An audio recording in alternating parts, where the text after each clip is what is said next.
Chase Lehocky here with the Blue Futon because I hate myself. I'm going to do early 2024 or 2023, whatever, Oscar predictions. I don't care what you want to call it. Actually, after I did the Oscars of 2022 movies that came out in 2023, the Oscars thing, I got some pretty good views. So I said, you know what? I'll just try this and get on that bandwagon.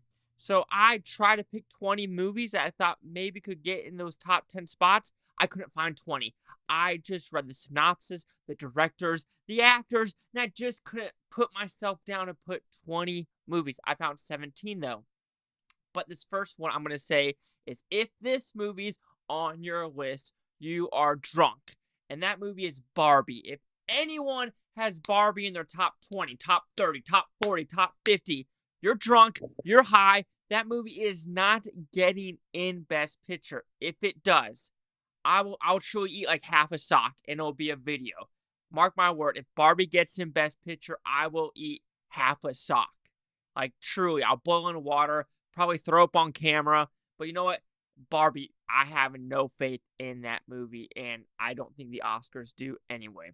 So when I look at this movie or these lists, some of them are going to have posters, some of them are not going to have posters. I might put like a letterbox thing, an IMDb, a box office mojo. I don't know. I don't care. But let's just get started of what I think is going to be on this list. All right, number 17. Like, these are the ones where I just say, oh, this could happen. It's this movie called Memory. It's directed by Michael Franco with Jessica Chastain in it. There's no information on it.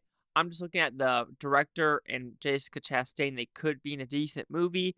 I doubt it's going to be no 355. So that's why I'm saying Memory has a chance, but at the very, very end of the list. All right, number 16, I'm going with Maestro. This is the Bradley Cooper one. And of course, everyone's been talking about how this is going through reshoots, how the acting's great, but the movie itself just isn't. It's a Netflix release. I think it has a chance, but just hearing about it, it just seems like, it'll be a movie. It'll be a movie. Yeah. All right. Number 15 is The Bike Riders. So I think it was Jeffrey Nichols, whoever is doing this movie. I truly enjoy most of his films. They're thought-provoking. They're interesting. This one has Tom Hardy in it. That's why it's in number 15, because Austin Butler's in it as well. Do I think it has a chance? Probably not. But, I mean, it's in there for a reason. Because, like I said, I did research. I couldn't find anything to be like, that is going to be on it. Oh, okay, maybe the first 5 that I'm going to talk about. All right, next on the list is Ferrari. I had to look at what Adam Driver is doing this year. This is his movie. This has Michael Mann in it. I think the last Michael Mann movie was Black Hat with Chris Hemsworth, if I'm not mistaken. Might be missing one, but that kind of was a dud in the box office and in digital sales.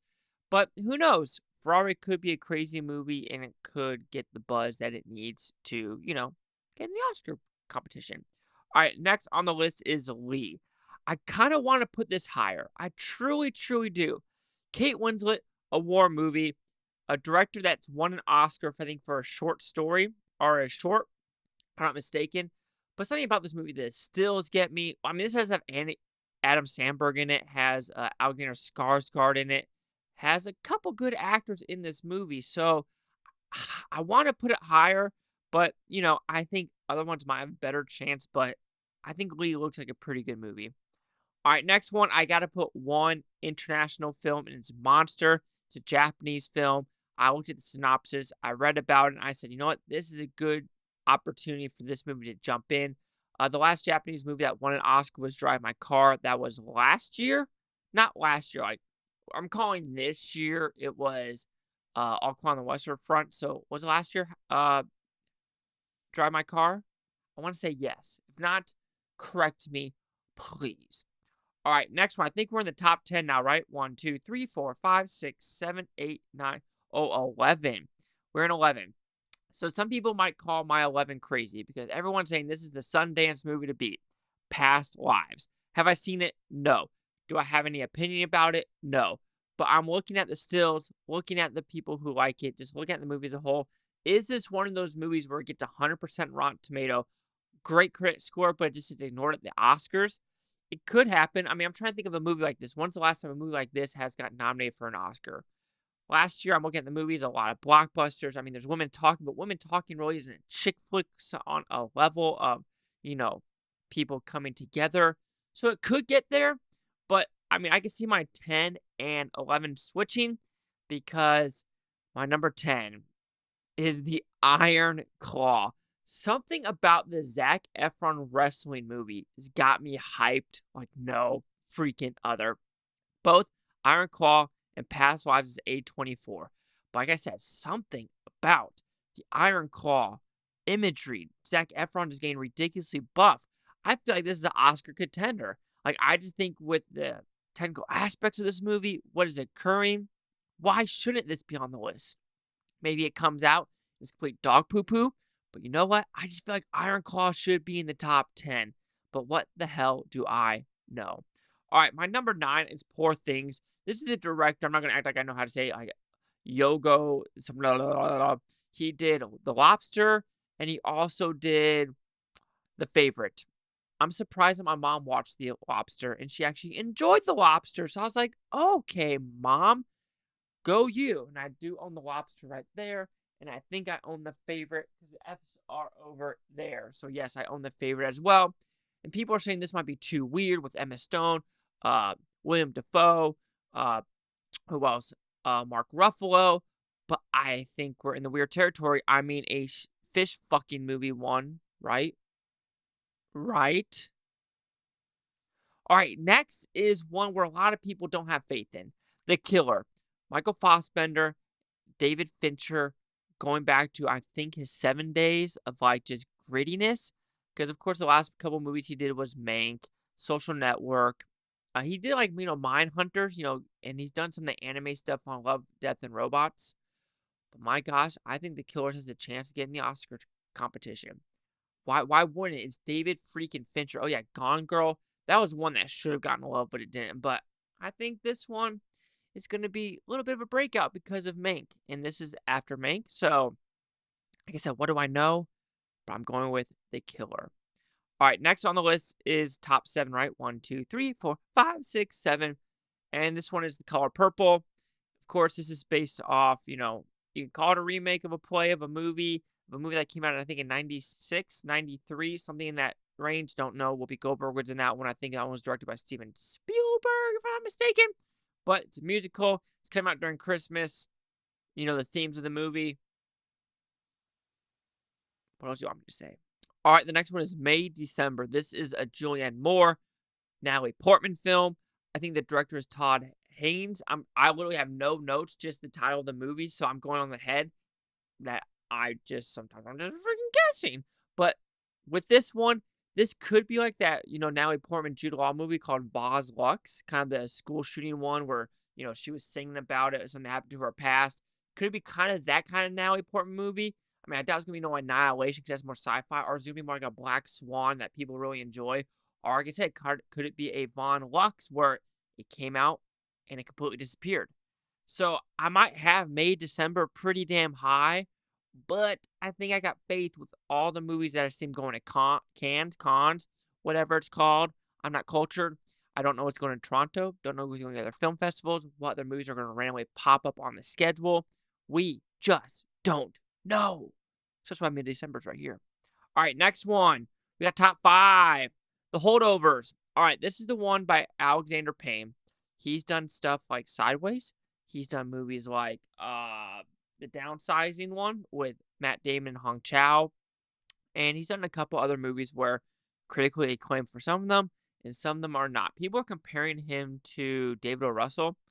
I don't know why. Maybe I just don't know anything about the background stuff behind the camera stuff. But this has Paul Giamatti in it. Has been in a movie quite some time. This could be one of those happy-go-lucky films with a good theme, good message. So I don't see why it wouldn't kind of maybe crack there. But like I said, it could be a Downsizing where people are like, yeah, it's good. It's okay. It's okay. So sometimes you gotta maybe just make some changes. But anyway, let's go top 4 now. All right, number 4 is Dune Part 2. Why wouldn't this get in there? Denis Villeneuve. The first one made it in. It made it in. I mean, maybe they're thinking this won't have too much action, so it might not be in there. But when you think about it, Top Gun made it in. You have Avatar making it in. You have these other blockbusters making it in, and technically Dune Part 2 is the only blockbuster-esque thing that's on the list. So why wouldn't I put it in there personally? So I just think, yeah, let's keep it in there. Let's keep it in there. All right, number 3, Blitz. Steve McQueen. Do I have to say more? 12 Years a Slave. Then you also have him doing Widows, which is another great movie in my opinion. But this World War II film, the Oscars love World War II films. Look what happened this year. Look what happened with 1917. World War II films will get in. That's why I also have Lee in there with being the whole photographer, becoming a photographer, her being a model. With this one, Steve McQueen, Britain, Saoirse Ronan. So why not? Like, seriously, unless it's complete dog shit, I truly think this is going to get in the top 10 for sure. All right, the next 2, I think they're a lock. I really think these 2 are a lock. Oppenheimer. Christopher Nolan, Cillian Murphy, Matt Damon, Florence Pugh, Emily Blunt, Robert Downey Jr., I think Drake, Nate Drake, or the guy from Drake and, the teenagers, Belle and Drake, or is it Belle that's in it, not Drake? I don't know. Not Drake, the rapper from Canada, who started from right here, now he's there. He never started from the bottom. But I think Oppenheimer is going to make it in there. It's a character study. It's a 3-hour character study. I think the acting is going to be phenomenal, and it has a chance. It does. I think it's happening. If Dunkirk's getting in, this is getting in. Last one is no shit Scorsese's Killer of the Flower Moon. The themes of this one: Native Americans dying in Oklahoma. Martin Scorsese, Robert De Niro, Leonardo DiCaprio, Brendan Fraser, Jesse Plemons, and the girl, which I'm drawing a blank, like I said, is on the top of my head, and I just can't fill that much information. But do I need to say anything else about this film? So yes, I will reiterate now. If you have next goal wins, I just had that in my head. Or Barbie, you're fucking drunk.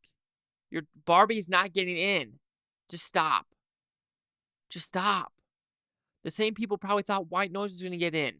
Just stop. Chase out with the Blue Futon. Like, comment, subscribe. No things Futon. Hope you Futon. Say, watch, have a great day. Like I said, I chose 17.